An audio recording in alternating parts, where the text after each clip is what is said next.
हरिओम तत्सत। जन्म कुंडली विश्लेषण, यह कर्क लग्न की कुंडली है और सबसे पहले सूर्य से फलादेश प्रारंभ करते हैं। तो सूर्य इस कुंडली में धन एवं कुटुंब के स्वामी हैं और चतुर्थ भाव में अपने नीच राशि में विराजमान है।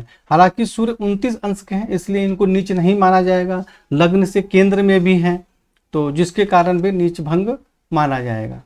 तो यहाँ सूर्य के विराजमान होने के कारण कुछ कठिनाइयों के साथ माता भूमि भवन वाहन का सुख प्राप्त होता है, धन एवं कुटुंब का सुख प्राप्त होता है, धन का संग्रह होता है और दसम भाव में दृष्टि के कारण पिता राज रोजगार के क्षेत्र में सुख सम्मान एवं सफलता प्राप्त होती है, उच्च पद प्राप्त होता है, सरकार से भी लाभ होता है। परंतु सूर्य 29 अंश के अंश बल में बिल्कुल कमजोर है और इस पर राहु की दृष्टि भी है। तो मैंने अभी सूर्य का अकेले का फलादेश बताया था, तो अकेले जो सूर्य थे वो तो अच्छा फल बता रहे हैं, अच्छा लाभ दे रहे थे, परंतु यहाँ पे सूर्य पीड़ित हो गए चतुर्थ भाव में। तो जिसके कारण क्या होगा, माता भूमि भवन के सुख में कठिनाई एवं परेशानी होगी और धन एवं कुटुंब के सुख में भी कठिनाई एवं परेशानी हो जाएगी। अब इनको इन परेशानी से बाहर निकलने के लिए हमें सूर्य को प्रबल करना जरूरी है, यानी सूर्य का मंत्र जाप करें, सूर्य का जल अर्पित करें और राहु से संबंधित दान एवं उपाय करें ताकि श्रेष्ठ लाभ प्राप्त हो सके। चंद्रमा इस कुंडली में लग्नेश है, लग्न भाव के स्वामी है, स्वास्थ्य के स्वामी है, आयु के स्वामी है और द्वादश भाव में राहु के साथ विराजमान हो गए और इस पर केतु की दृष्टि भी है, यानी कि चंद्रमा जो है वह पीड़ित हो गए राहु से, केतु से और शनि से भी, शनि की भी दृष्टि हो गई। और चंद्रमा को सिर्फ राहु केतु शनि ही पीड़ित करते हैं, बाकी कोई ग्रह पीड़ित नहीं करते हैं। वह भी कहाँ, द्वादश भाव में जाकर पीड़ित हो गए। तो जिसके कारण द्वादश भाव में चले गए तो ऐसे व्यक्ति की उन्नति जन्म स्थान से दूर होती है या बाहरी स्थानों के संपर्क से होती है, परंतु शारीरिक स्वास्थ्य, सौंदर्य, जीवन की उन्नति, इन सब चीजों में बहुत ज्यादा कठिनाई एवं परेशानी होती है और मानसिक परेशानी भी बहुत ज़्यादा बनी रहती है। नींद ठीक से नहीं आती है, आंखों से संबंधित भी परेशानी होने की संभावना रहती है। कुंडली में सबसे मेन तो लग्नेश ही होते हैं और लग्नेश ही 3 ग्रहों से पीड़ित हो गए, तो फिर जीवन में उन्नति कैसे होगी।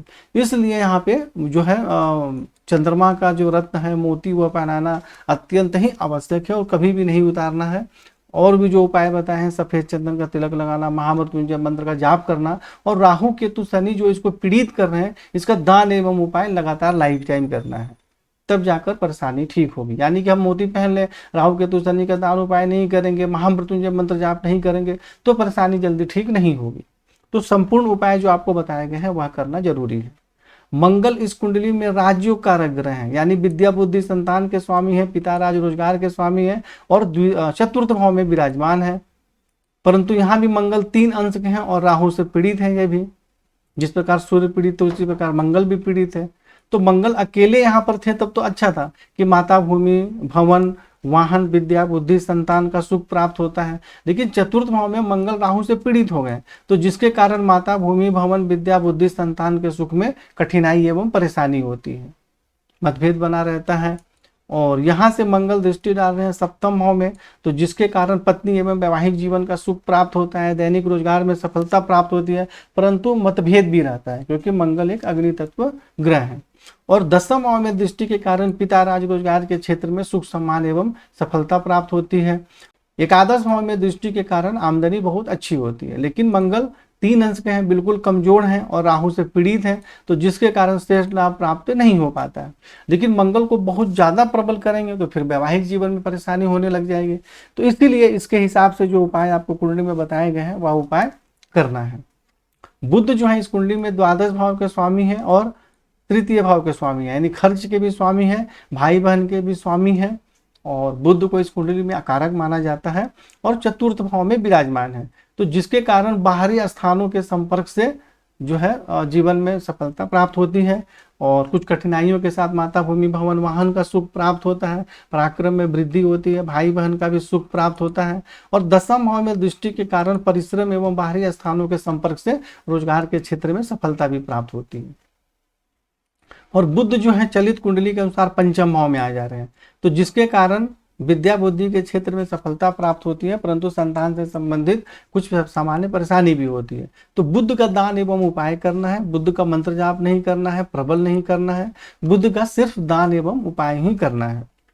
गुरु जो है इस कुंडली में 9वें भाव के स्वामी है, भाग्य के स्वामी है और षष्ठ भाव के भी स्वामी है, रोग के, शत्रु के, नौकरी के, इन सब चीजों के स्वामी है और स्वराशि में विराजमान है। देखिए गुरु यहाँ स्व राशि में विराजमान है, परंतु गुरु भी बहुत कमजोर है, मात्र 2 अंश के हैं, और इस पर राहु की दृष्टि भी है। यानी कि पहली बात कि गुरु तो चले गए षष्ठ भाव में, तो चलो अपने राशि में थे, वो कुछ ठीक था, लेकिन इस पर राहु की दृष्टि भी हो गई और यहाँ गुरु पीड़ित हो गए, तो जिसके कारण जो है शत्रु पक्ष से कुछ कठिनाई एवं परेशानी भी होती है, परंतु फिर उस पर सफलता भी प्राप्त होती है। नौकरी में भी परेशानी होती है, पेट में भी बीमारी होने की संभावना रहती है, भाग्य की उन्नति में भी कठिनाइयों का सामना करना पड़ता है, उच्च शिक्षा प्राप्त करने में भी परेशानी होती है, क्योंकि गुरु इनके स्वामी है, तो इन सभी क्षेत्रों में परेशानी होगी। लेकिन गुरु यहाँ से दृष्टि डाल रहे हैं तो पिता राज रोजगार के क्षेत्र में सुख सम्मान एवं सफलता प्राप्त होती है, उच्च पद प्राप्त होता है। लेकिन जब गुरु पीड़ित है तो यह सब जो लाभ भी कैसे मिलेगा, तो इसलिए गुरु को प्रबल करना जरूरी है और राहु से संबंधित दान उपाय करना, ताकि श्रेष्ठ लाभ प्राप्त हो सके। और द्वादश भाव में दृष्टि के कारण बाहरी स्थानों के संपर्क से या जन्म स्थान के दूसरे राज्यों से, विदेश से जीवन में उन्नति होती है, सफलता प्राप्त होती है। द्वितीय भाव में दृष्टि के कारण धन एवं कुटुंब का सुख प्राप्त होता है, धन का संग्रह होता है। यानी गुरु को यदि हम प्रबल करेंगे और राहु से संबंधित दान एवं उपाय करेंगे तो हमें भाग्य की उन्नति, रोजगार, धन और इन सब क्षेत्रों में बहुत अच्छी सफलता प्राप्त होगी। शुक्र जो है इस कुंडली में चतुर्थ भाव के स्वामी है, आय भाव के स्वामी है, यानी आमदनी के स्वामी है, और माता भूमि भवन वाहन के स्वामी है, और पंचम भाव में विराजमान है। तो जिसके कारण माता भूमि भवन वाहन का सुख प्राप्त होता है, विद्या बुद्धि संतान का सुख प्राप्त होता है, और एकादश भाव में दृष्टि के कारण आमदनी बहुत अच्छी होती है। परंतु चलित कुंडली में शुक्र कहाँ आ जा रहे हैं, षष्ठ भाव में चले आ रहे हैं। तो और यहाँ पर जैसे षष्ठ भाव में आएंगे तो राहु का भी प्रभाव इनके ऊपर रहेगा, और षष्ठ भाव में जो शुक्र को निष्फल माना जाता है, यानी कि अपना बहुत अच्छा फल नहीं दे पाते हैं। तो जब शुक्र षष्ठ भाव में आ जाएंगे और शनि केतु राहु के प्रभाव में रहेंगे तो माता भूमि भवन और आमदनी के क्षेत्र में कठिनाई एवं परेशानी भी होती है, और वैवाहिक जीवन के क्षेत्र में भी कठिनाई एवं परेशानी होती है, क्योंकि शुक्र विवाह के कारक होते हैं। तो इसलिए शुक्र को प्रबल करना आवश्यक है, इसका मंत्र जाप इत्यादि करें, और भी जो उपाय बताए गए हैं वह भी उपाय करें। और ऐसे व्यक्ति को किसी को भी उधार धन नहीं देना चाहिए, वरना मिलने में बहुत कठिनाई होती है। शनि जो है इस कुंडली में सप्तम भाव के स्वामी हैं और अष्टम भाव के स्वामी हैं, यानी कि पत्नी एवं वैवाहिक जीवन के स्वामी हैं और आयु के भी स्वामी हैं, और षष्ठ भाव में विराजमान हैं। तो जिसके कारण शत्रु पक्ष पर तो प्रभाव रहता है, उस पर विजय प्राप्त होती है, परंतु पेट में कुछ परेशानी भी होने की संभावना रहती है। और शनि जो है केतु के साथ है, उस पर भी राहु की दृष्टि है, तो जिसके कारण पत्नी एवं वैवाहिक जीवन के सुख में कठिनाई एवं परेशानी होती है, दैनिक रोजगार में भी कठिनाइयों का सामना करना पड़ता है। हालांकि चलित कुंडली में शनि सप्तम भाव में आ जा रहे हैं, तो जिसके कारण लेकिन यहाँ पर शनि अगर सप्तम भाव में आएंगे तो फिर मंगल का प्रभाव इस पर रहेगा, तो भी वैवाहिक जीवन में परेशानी होगी। यानी कि दोनों स्थिति में, क्योंकि मंगल तो चलित कुंडली में नहीं बदल रहे, मंगल तो वही है, और शनि चलित कुंडली में यहाँ जब आएंगे तो मंगल के प्रभाव में रहेंगे, तो जिसके कारण भी वैवाहिक जीवन में परेशानी होगी और स्वास्थ्य आयु में भी परेशानी होगी। यहाँ से शनि दृष्टि डाल रहे हैं अपने घर में, जिसके कारण आयु में वृद्धि होती है। लेकिन यहाँ से द्वादश भाव में जब चंद्रमा पर दृष्टि डालेंगे तो शारीरिक स्वास्थ्य, सौंदर्य, जीवन की उन्नति में कठिनाई एवं परेशानी होती है। और पहले भी मैंने चंद्रमा के विषय में जो बताया था वह सब भी परेशानी होती है। और शनि तृतीय भाव में दृष्टि डालेंगे तो पराक्रम में वृद्धि होती है एवं भाई बहन का सुख प्राप्त होता है। तो शनि से संबंधित जो है दान उपाय करना जरूरी है, और कुछ मंत्र जाप भी करना है, क्योंकि शनि सप्तम भाव के स्वामी होकर षष्ठ में चले गए, राहु केतु से पीड़ित हो गए। तो जो उपाय बताया गया है उसको आप समझ के और फिर उसके अनुसार आपको उपाय करना है। राहु यहाँ द्वादश भाव में चंद्रमा के साथ विराजमान है, तो जिसके कारण शारीरिक स्वास्थ्य, सौंदर्य, जीवन की उन्नति में कठिनाई एवं परेशानी होती है। अत्यधिक एवं फिजूल खर्च के कारण भी परेशानी होती है, मानसिक परेशानी बनी रहती है। चतुर्थ भाव में सूर्य और मंगल इन दोनों पर दृष्टि डाल रहे हैं, जिसके कारण माता भूमि भवन, विद्या बुद्धि संतान, पिता, राज्य, रोजगार, धन एवं कुटुंब, इन सभी क्षेत्रों में कठिनाई एवं परेशानी का योग बन रहा है।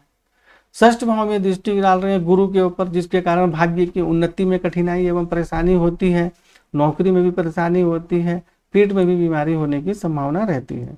और अष्टम भाव में दृष्टि के कारण स्वास्थ्य एवं के संबंध में कुछ कठिनाई एवं परेशानी होती है। तो इसलिए राहु से संबंधित दान एवं उपाय करना अत्यंत आवश्यक है। राहु से संबंधित रत्न इत्यादि कभी भी धारण नहीं करना है। केतु भी यहाँ विराजमान है शनि के साथ, तो जिसके कारण शत्रु पक्ष पर तो प्रभाव रहता है, परंतु पेट में इन सब चीज़ों में परेशानी होने की संभावना रहती है। वैवाहिक जीवन में भी परेशानी होने की संभावना रहती है, क्योंकि शनि के साथ केतु विराजमान है। और दसम भाव में दृष्टि के कारण पिता राज रोजगार के क्षेत्र में कठिनाई एवं परेशानियों का सामना करना पड़ता है, पिता से मतभेद भी हो जाता है। और द्वादश भाव में चंद्रमा पर फिर वापस दृष्टि डालने के कारण जो स्वास्थ्य सौंदर्य जीवन की उन्नति में कठिनाई एवं परेशानी होती है। और द्वितीय भाव में दृष्टि के कारण धन एवं कुटुंब के सुख में कठिनाई एवं परेशानी होती है, धन का संग्रह सही प्रकार से नहीं होता और वाणी में भी उग्रता बनी रहती है। तो केतु से भी संबंधित दान एवं उपाय करना है, यानी राहु, केतु और शनि, इनसे संबंधित दान एवं उपाय करना है। इनका रत्न बिल्कुल भी धारण नहीं करना है, और मोती पहनना सबसे ज्यादा जरूरी है। बाकी सभी ग्रहों के फलादेश आपको कुंडली में लिखकर बताए गए हैं, उसमें उपाय भी बताए गए हैं। तो आप पहले कुंडली को 2-4 बार पढ़ें, समझें, फिर इस वीडियो को देखें और फिर आप फोन करके चर्चा करें। हरिओम तत्सत।